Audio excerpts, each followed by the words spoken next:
Savannah went into a forbidden orchard just trying to survive after her best friend ruined her life. But after a strange man offered to grant her one wish, people started screaming, symbols appeared on bodies, and something followed her home from the woods. Then one night, Savannah vanished without a trace. Nobody in the small town of Blackwood, Oregon, could explain what truly happened to Savannah Reed. Some said she ran away. Others believed she lost her mind after entering the old orchard beyond Hollow Creek Road. But the people who knew Savannah best understood one terrifying fact. She was never the same after the day she went to plug fruits inside Blackwood Orchard. At first, it sounded harmless. A struggling young woman looking for extra money during harvest season. But what Savannah found deep inside those woods became one of the darkest mysteries the town had ever seen. She claimed the trees whispered her name. She said shadows followed her home at night. And before she disappeared completely, she kept repeating the same horrifying sentence to anyone who would listen. I made the wrong wish. Police reports vanished. Witnesses changed their stories. Strange symbols began appearing around town. Even now, years later, locals refuse to walk near the orchard after sunset. Tonight, you're about to hear the full terrifying story. But be warned, some people believe Blackwood Orchard is real. And they say if you ever hear someone offering you a wish inside the woods, never answer them. Savannah Reed was 28 years old, broke, exhausted, and desperate for a fresh start. She lived alone in a small, rented trailer outside Blackwood, Oregon, a quiet logging town surrounded by endless forests and abandoned farmland. Ever since losing her waitress job at a roadside diner 6 months earlier, bills have been piling up faster than she could pay them. Her electricity had already been shut off twice that winter. The only thing keeping her afloat was occasional fruit-picking work during harvest seasons. On October 14, 2017, Savannah received a strange phone call from an unknown number. An elderly man with a rough voice told her workers were needed at Blackwood Orchard, an old fruit farm hidden several miles beyond Hollow Creek Road. The pay sounded unusually high. Too high. When Savannah asked who owned the orchard, the caller paused for several seconds before quietly replying, "You'll meet him when you arrive." The call ended immediately afterward. That night, heavy rain poured across Blackwood while Savannah packed a flashlight, gloves, and an empty basket in her old Ford pickup truck. Her neighbor, Martha Hill, noticed where Savannah was heading and instantly became nervous. "You shouldn't go near that orchard," Martha warned from her porch. "They say people see things there after dark." Savannah laughed nervously, pretending not to care. But as she drove deeper into the forest roads, she couldn't ignore the strange feeling growing inside her chest. The deeper she went, the quieter the woods became. Savannah expected to find workers, tractors, or at least signs of life when she arrived at Blackwood Orchard. Instead, she found silence. Her truck headlights cut through thick fog as she pulled onto a narrow dirt path lined with dying apple trees. The branches twisted unnaturally toward the road, almost like skeletal hands reaching into the darkness. Rotten fruit covered the muddy ground beneath them, filling the air with a sickly sweet smell. She checked her phone. No signal. The orchard stretched endlessly into the woods, far larger than any farm she had seen in Oregon. Yet there were no lights, no buildings, and no voices. Only the sound of distant wind. Savannah stepped out carefully, gripping her flashlight while cold rain dripped from her jacket sleeves. She called out several times, asking if anyone was there. Nobody answered. Then she heard it, a faint metallic ringing somewhere deeper inside the orchard. Clang, clang, clang. The noise sounded deliberate, almost like someone hitting metal with a spoon at steady intervals. Against her better judgment, Savannah followed the sound between rows of dark trees. As she walked farther in, strange things began appearing around her. Dozens of animal bones hung from branches using thin red strings. Small handmade dolls made of straw sat beneath certain trees, their faces scratched out completely. Symbols were carved into the bark everywhere she looked. Circles, eyes, crooked spirals. The air suddenly felt colder. Savannah's breathing slowed when she noticed something even stranger. There were fresh footprints in the mud beside hers. Bare human footprints. But they only appeared for a few seconds before stopping completely in the middle of the path, as if whoever made them had simply vanished. A loud crack echoed somewhere behind her. Savannah spun around quickly with her flashlight shaking violently in her hand. That was when she finally saw him, a tall man standing motionless beneath one of the trees. Watching her, the man stood completely still beneath the crooked branches of a dead pear tree. Rain dripped from the brim of his black hat, hiding most of his face in shadow. He looked unusually tall, almost unnaturally thin, with long arms hanging stiffly at his sides. His dark coat appeared decades old, soaked from the storm, yet untouched by mud. Savannah froze instantly. For several seconds, neither of them spoke. Then the man smiled. It wasn't a normal smile. It stretched too wide across his face, revealing pale teeth that looked almost sharpened in the flashlight glow.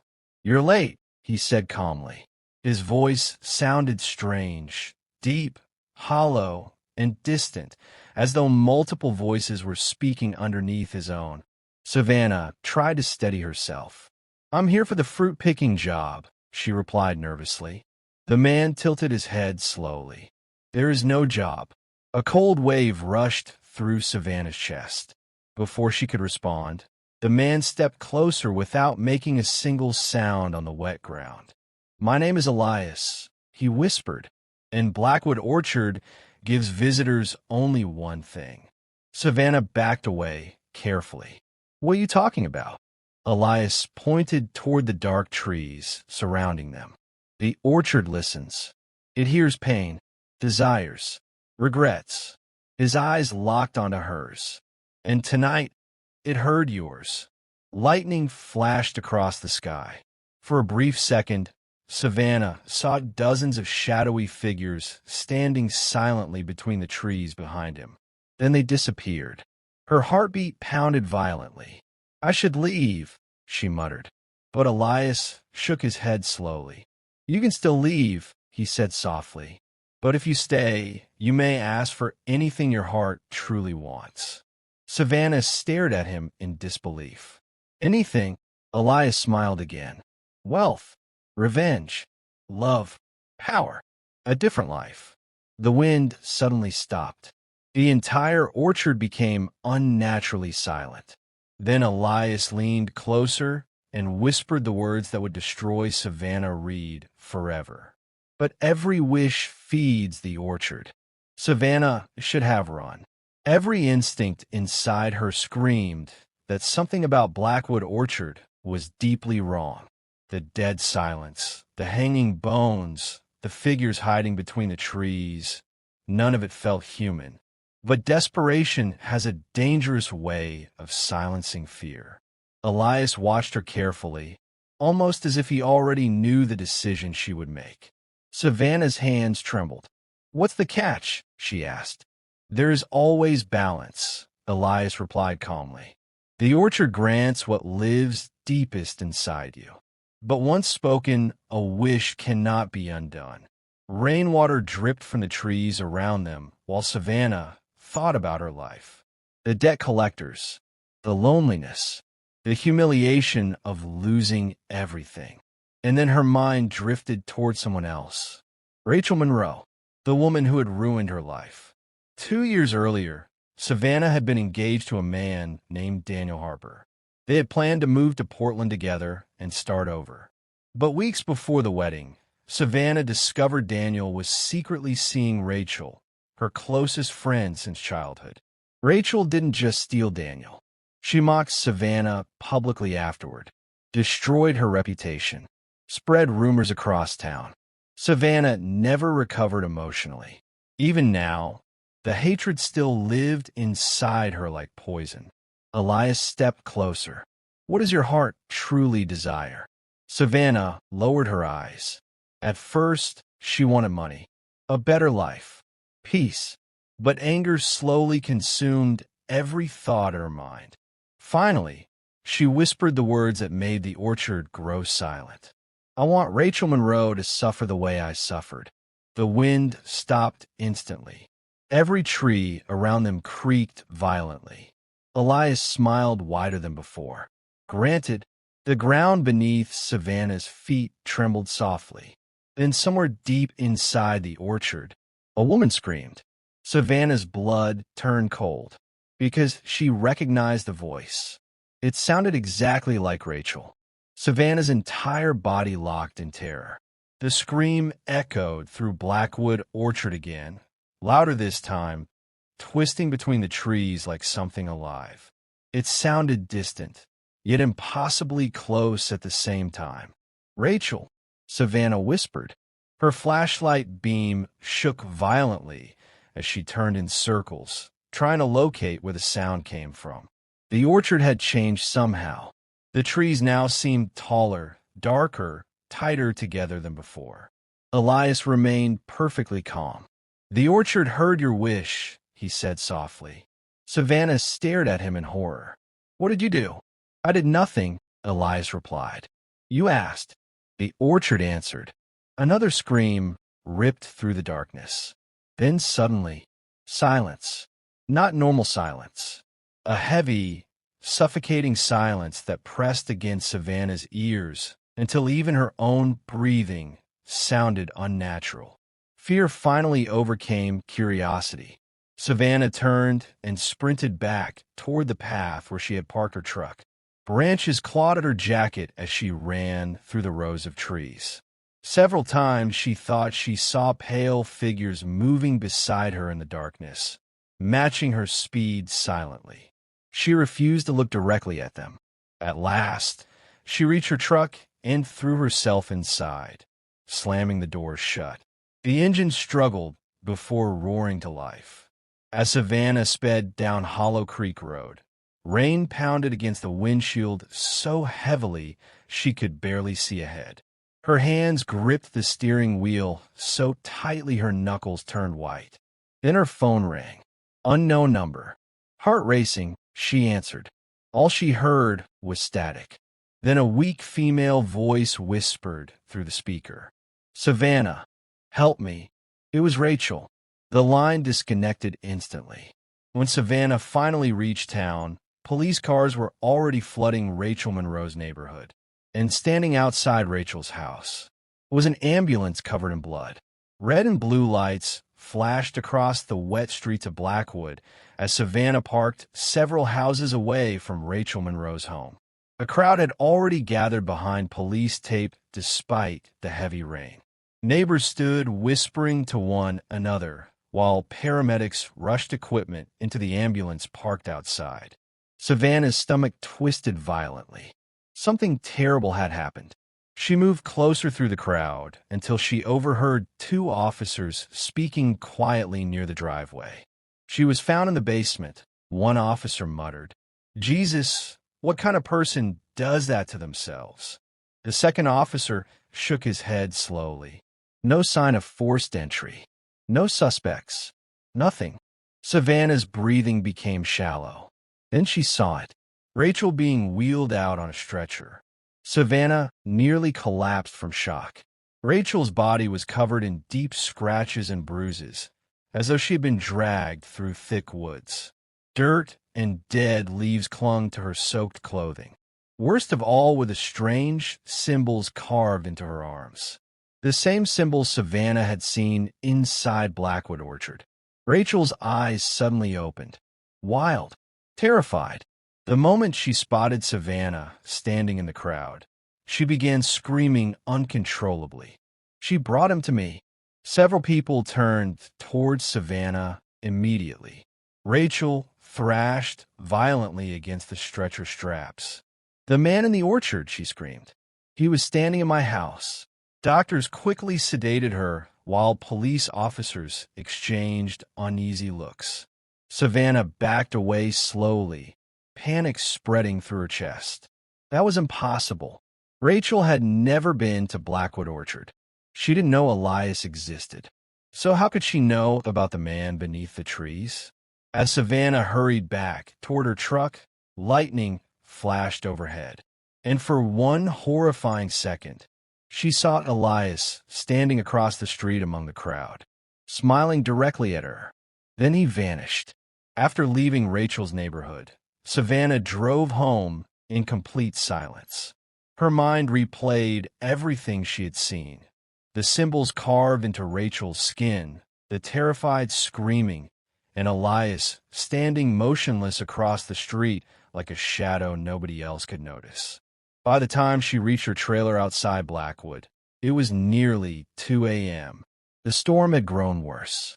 Wind slammed against the thin walls while tree branches scraped violently across the roof. Savannah locked every door and window before collapsing on her couch, trying desperately to convince herself none of this was real. Maybe Rachel had suffered some kind of breakdown. Maybe Savannah was hallucinating from stress. Maybe Blackwood Orchard was nothing more than an elaborate prank. Then the lights went out. Darkness swallowed the trailer instantly. Savannah grabbed her flashlight with shaking hands and moved toward the breaker box near the kitchen.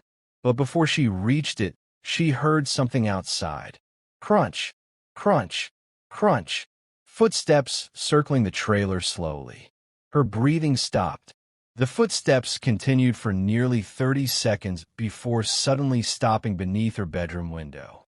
Savannah forced herself to look outside. At first, she saw nothing except rain. Then lightning illuminated the yard. Someone was standing beside the trees. A tall figure wearing a black hat. Elias. Savannah stumbled backward in terror. "No," she whispered. A loud knock struck the front door. 3 slow taps. Knock, knock, knock. Savannah didn't move. Another knock followed immediately. Then came Elias's voice from the other side of the door. "You wished for suffering," he said calmly.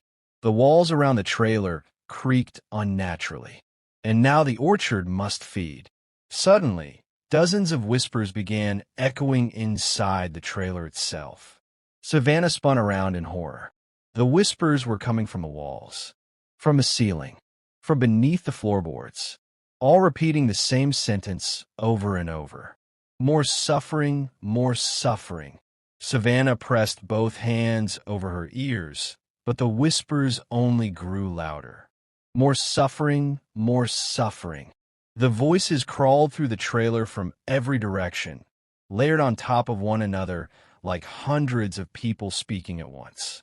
Some sounded old, some sounded young. A few sounded painfully familiar. One of them sounded exactly like her mother. Another sounded like Daniel. And somewhere beneath them all, Savannah heard Rachel crying. The walls began vibrating softly. Tiny cracks spread across the ceiling while dark liquid seeped slowly through the wallpaper. At first, Savannah thought it was rainwater, but when the flashlight beam touched it, her stomach turned. The liquid was black, thick, almost moving on its own. Suddenly, something slammed hard against the bedroom wall from inside. Boom! Savannah screamed and backed toward the kitchen. Another impact followed immediately. Boom!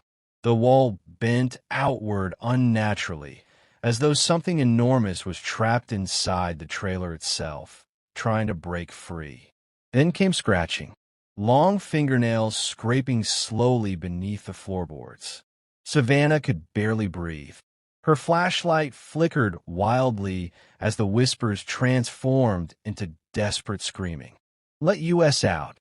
The kitchen cabinets burst open violently. Plates shattered across the floor. Every light inside the trailer suddenly flashed back on at once. And, standing in the hallway, was Rachel Monroe, or at least something wearing Rachel's face. Her skin looked pale and stretched too tightly over her body. Deep cuts covered her arms, leaking black liquid onto the carpet. Her mouth slowly widened into an impossible grin. Savannah stumbled backward in horror. "Rachel!" The figure tilted its head sharply. Then it spoke in Elias's voice. "The orchard is hungry." Suddenly, the creature charged toward her. Savannah barely escaped.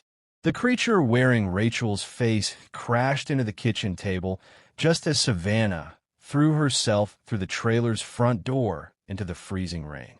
She hit the muddy ground hard, gasping for breath while screams echoed behind her from inside the trailer. Then everything went silent again. Too silent. Savannah ran toward her truck, but the engine refused to start.